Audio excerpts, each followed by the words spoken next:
De entre todos los magnicidios que han tenido lugar en España, el más misterioso, junto al de Prim, ha sido el del almirante Carrero Blanco. Las versiones al respecto varían enormemente y sin duda el crimen dista mucho de haberse esclarecido. Hoy vamos a acercarnos a él. El 20 de diciembre de 1973, el presidente del Gobierno de España, el almirante Luis Carrero Blanco, era asesinado por el grupo terrorista nacionalista vasco de ultraizquierda, ETA. Se trataba de su primera acción terrorista de gran calado, destinada a producir un gran impacto sobre el régimen de Franco, lo que sin duda consiguió. La ejecución material es conocida. El comando asesino contó con la guía de Eva Forest, esposa del dramaturgo Alfonso Sastre y antigua militante del Partido Comunista de España, que había tenido la idea un año antes. En principio, la operación se concibió como un secuestro, pues la escolta del almirante era muy escasa, pero más tarde se desechó esta idea por la más simple del asesinato. Excavando un túnel bajo la calle Claudio Coello de Madrid, a la altura del número 104, un comando de ETA colocó 3 cargas antitanque equivalentes a 50 kilos de dinamita que hicieron volar el Dodge 3700 del almirante Carrero, quien resultó muerto al instante. Con él, más tarde morirían sus 2 acompañantes. Pero si los hechos están claros, existen sin embargo muchas dudas sobre quién estuvo implicado en el magnicidio. Se ha especulado con que detrás de ETA estaban los Estados Unidos, e incluso sectores del régimen franquista que habrían facilitado información sobre la víctima a los miembros del comando terrorista, pero nada de eso se ha probado. Ahora bien, ¿cuál fue el resultado político del asesinato? Esta pregunta se ha formulado muchas veces desde entonces y es claro que, más allá de la espectacularidad del hecho, su influencia en el curso de los acontecimientos no parece haber sido muy grande y mucho menos decisiva. Carrero fue sin duda un hombre leal a Franco. La idea de que era un alter ego del caudillo resulta seguramente exagerada, pero es bastante posible que se tratase del hombre más cercano a Franco durante los 40 años del gobierno de este. Era un inmovilista del régimen, ciertamente, razón por la que su lealtad se hubiera traducido en una ciega obediencia a la consigna del generalísimo de servir a Juan Carlos con la misma fidelidad que a él le había brindado. Carrero no tenía apoyos entre las familias del régimen, por lo que ninguna de ellas le veía ni como uno de los suyos ni como un impedimento a sus planes. En todo caso, el almirante tenía claro que no sería presidente con el rey Juan Carlos. Habría bastado con que éste le hubiera solicitado la dimisión para que Carrero la hubiera presentado. Un hombre de la incuestionable lealtad a Franco de José Utrera Molina escribió que meses después de su toma de posesión, el almirante tuvo una audiencia con el entonces príncipe de España, quien le pidió que si se producía el fallecimiento de Franco, esperaba de su lealtad la presentación de su renuncia. Carrero accedió. Un testimonio respaldado por otros no menos cualificados, como el de la hija del caudillo, Carmen Franco, quien asegura que Carrero le confió que el príncipe de España necesitaría otra gente completamente distinta y él no era la persona adecuada. El príncipe necesitaba gente totalmente suya, no gente heredada. El propio Juan Carlos lo confirmó más adelante. No creo que se hubiera opuesto abiertamente a la voluntad del rey, simplemente hubiera dimitido. Carrero sabía que no habría de suceder a Franco. Los militares franquistas no se sublevaban, dimitían. Lo sucedido años más tarde con otros militares corrobora esa idea. La pretensión de que ETA adelantó en un solo día la transición no se sostiene, pero las complicidades de todo tipo que se han asociado a este hecho siguen en pie. Don Pedro, la importancia de Carrero Blanco es innegable. Fue la primera persona a la que Franco delega la jefatura del gobierno, que había retenido para él hasta ese mes de junio de 1973. Era un hombre que estaba visto como el alter ego de Franco. En fin, su lealtad era incuestionable, la figura de Carrero, ¿no?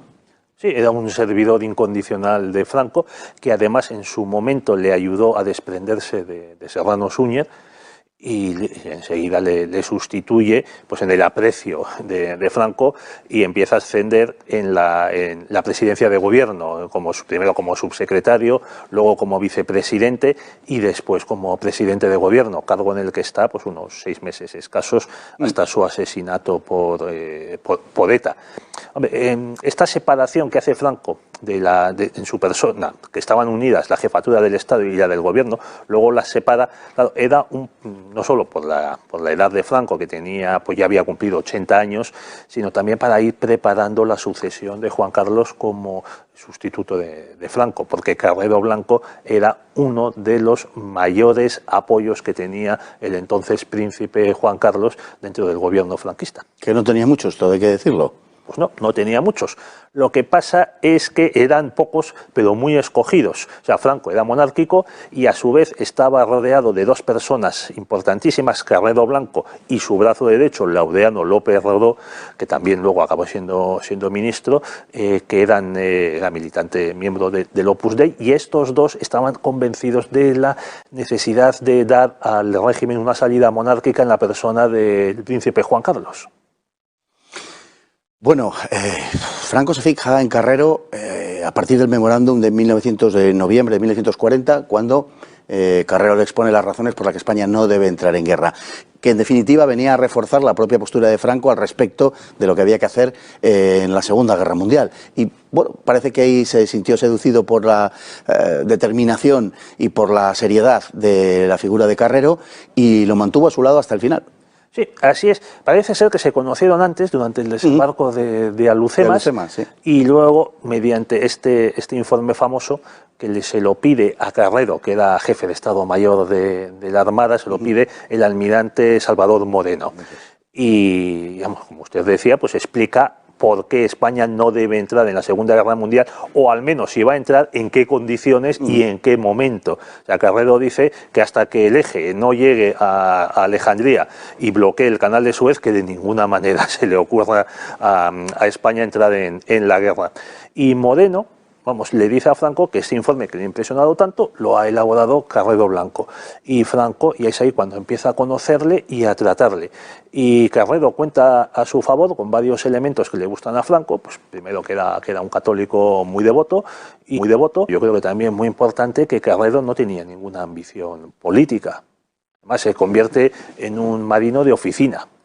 Ni política ni de otro tipo, porque fue un hombre que era absolutamente ascético en su vida personal. Completamente austero, no se le ha podido encontrar ningún elemento de corrupción para él o para su familia, una diferencia absoluta con los políticos que tenemos hoy día. ¿Qué me va a contar?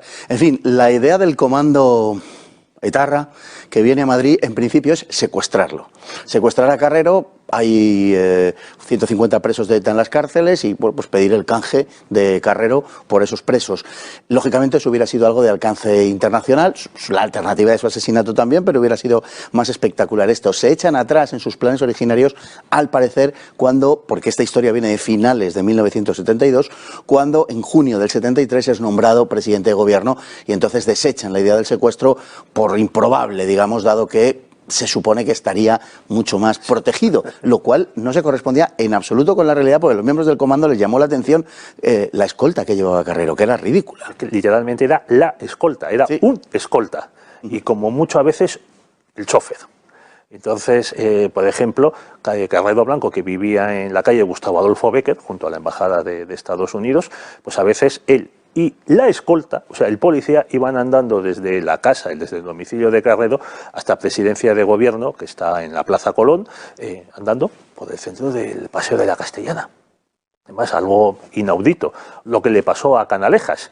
Cuando paseaba por la Puerta del Sol, se para delante de la librería de San Martín y ahí Pardiñas le pega un tiro. La librería de San Martín, que ya no existe, estaba esquina a la calle Carretas, y ahora no sé qué engendro han puesto allí, una tienda de ropa, yo que sé qué demonios, pero una librería histórica. Sí, alguna franquicia de alguna multinacional. Bueno, y Canalejas llevaba 1 o 2 policías, no me acuerdo exactamente.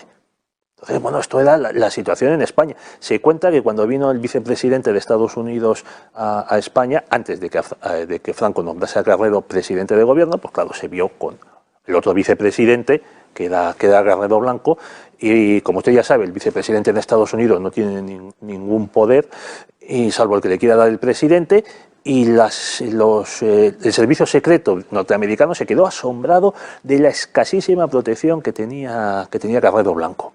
Quedaron asombrados con razón, porque ya se vio que y cuando se le asesina, entonces se había reforzado su seguridad debido a los rumores que había y a que había comenzado el proceso 1001, sí, que era contra sindicalistas ilegales, sindicalistas vinculados al Partido Comunista, de comisiones obreras, lo que luego sería comisiones obreras, que se habían infiltrado en la estructura sindical del régimen. Y por eso, en ese momento en el que Carrero es asesinado, junto con 2 personas, el chofer y un inspector de policía en el mismo coche, llevaba otro coche de escolta, pero que no le sirvió absolutamente de nada, porque Carrero Blanco mantenía una rutina suicida que indica cómo se vivía en la España de aquella época, que era empezar el día yendo a misa a los jesuitas de Serrano pues a las 8 de la mañana. También eso le pasó, por ejemplo, a Aldo Moro en Italia, pues en el año 78. Empezaba todos los días yendo a misa y aunque las Brigadas Rojas, otro grupo terrorista de extrema izquierda, estaban asesinando constantemente, pues no cambió su rutina y pudo ser emboscado. Hubo 5 carabineros asesinados y estos terroristas de izquierda pues le secuestraron y luego le pudieron asesinar. Es que las sociedades occidentales no estaban preparadas para este terrorismo tan brutal que hay en un 90% de los casos, y creo que me quedo corto, de izquierdas. Bueno, el crimen dejó atónitas a las autoridades precisamente porque era algo que no se podía esperar, porque la sociedad española, pues como bien ha descrito, era enormemente tranquila. El presidente de gobierno iba andando hasta su casa desde el trabajo. No, había menos presos en España que en Francia, muchos menos presos, incluso en proporción a la población. Sí, así es. Y 12 veces menos presos de lo que ha llegado a haber en el siglo XXI, por cierto. En fin, sí, con solo un poquito más de población. Pero bueno, digo que la reacción por parte del gobierno fue de contención. Fernández Miranda, Torcuato Fernández Miranda, que luego a partir de aquí desempeñaría un papel fundamental en la transición española, supo contener la ira del gobierno, algunos de cuyos miembros, como Julio Rodríguez, pues querían actuar con muchísima mayor dureza y fue capaz de mantener la serenidad, hay que decirlo, junto con Franco, con el que estaba en permanente contacto telefónico. Fernández Miranda era entonces vicepresidente del gobierno, eso es. Falangista, había sido alférez provisional en la Guerra Civil, lo que sin duda influyó en su carrera posterior. Llegó a catedrático en la Universidad de Oviedo, cuando los catedráticos eran como virreyes del Imperio Español. Y Torcuato Fernández Miranda, que también tenía vinculaciones con el entonces príncipe de España, efectivamente frena a eso que abunda tanto en la derecha, que son los exaltados, los que no hacen nada durante años y de pronto ante un momento tal pues dicen que esto se soluciona pues con agallas o con una pistola encima de la mesa.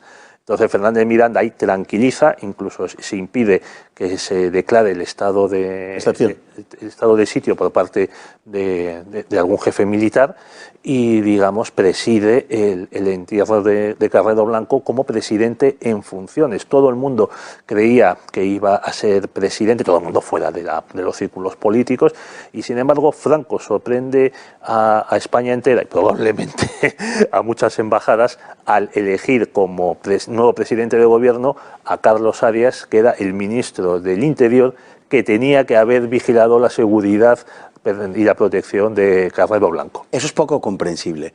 El sucesor natural era Torcuato Fernández Miranda, al que Franco además apreciaba mucho, le llamaba Miranda y le tenía verdadero aprecio, y en cambio parece ser que le imponen, lógicamente él lo tuvo que aceptar, pero hasta cierto punto le imponen su entorno más cercano, la figura de Carlos Arias Navarro, que en su condición de ministro del Interior era responsable último de lo que había sucedido. No culpable, obviamente, pero sí responsable de la seguridad del presidente de gobierno.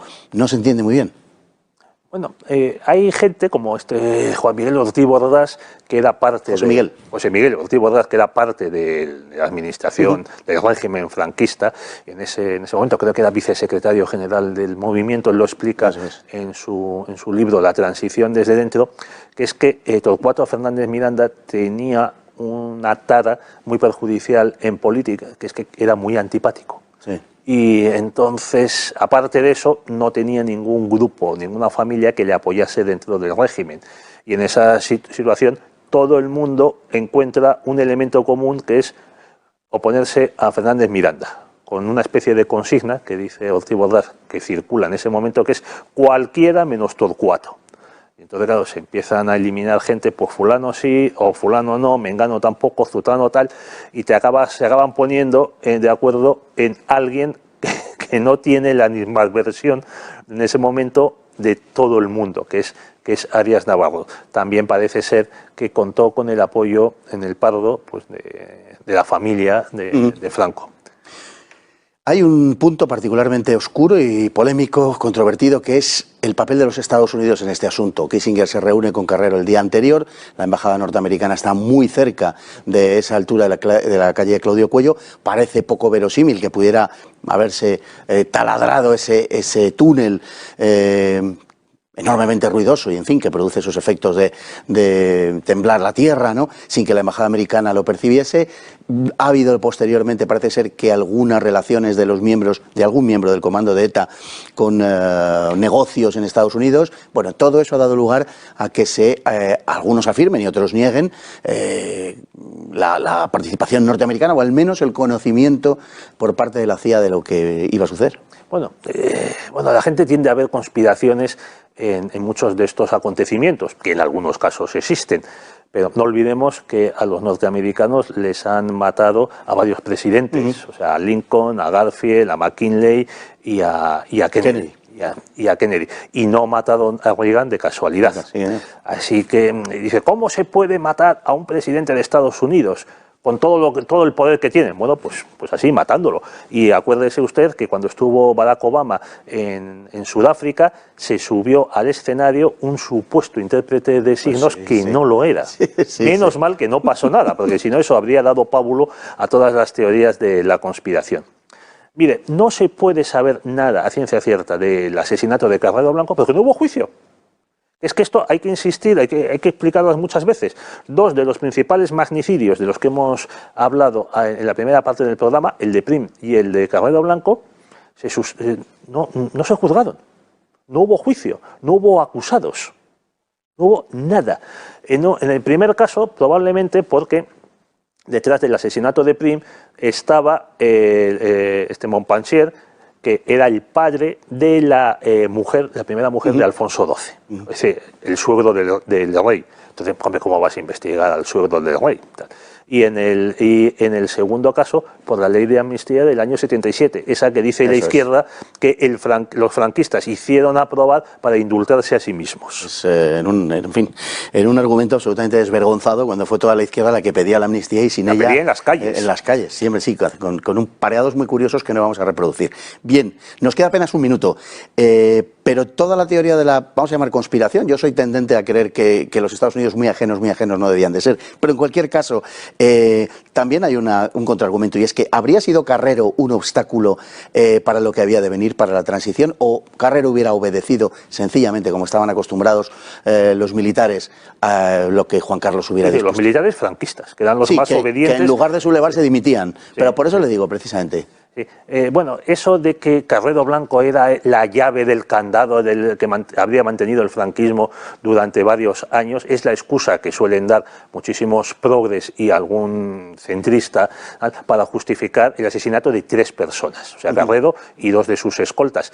Pero tenemos testimonios de sobra de que Carrero Blanco se había comprometido ante el príncipe Juan Carlos a petición de para dimitir cuando él se lo pidiese. Así que se habría apartado y habría dejado paso a lo que Juan Carlos hubiese querido. Ahí estaba también Torcuato Fernández Miranda. Efectivamente, así es. Don Pedro, pues muchísimas gracias. Si me permite, para acabar, hay que destacar que después de este atentado, ETA se convirtió en una campaña, alquilaba sus servicios al mejor postor para enseñar a manejar coches bombas. Y estos servicios se los alquilaron las FARC, narcoterroristas de Colombia, y también Pablo Escobar. Pues dicho queda, don Pedro, Dios los cría y ellos se juntan. Leemos la frase del día que dice que el terrorismo nace del odio, se basa en el desprecio de la vida del hombre y es un auténtico crimen contra la humanidad. Juan Pablo II. Muy buenas noches.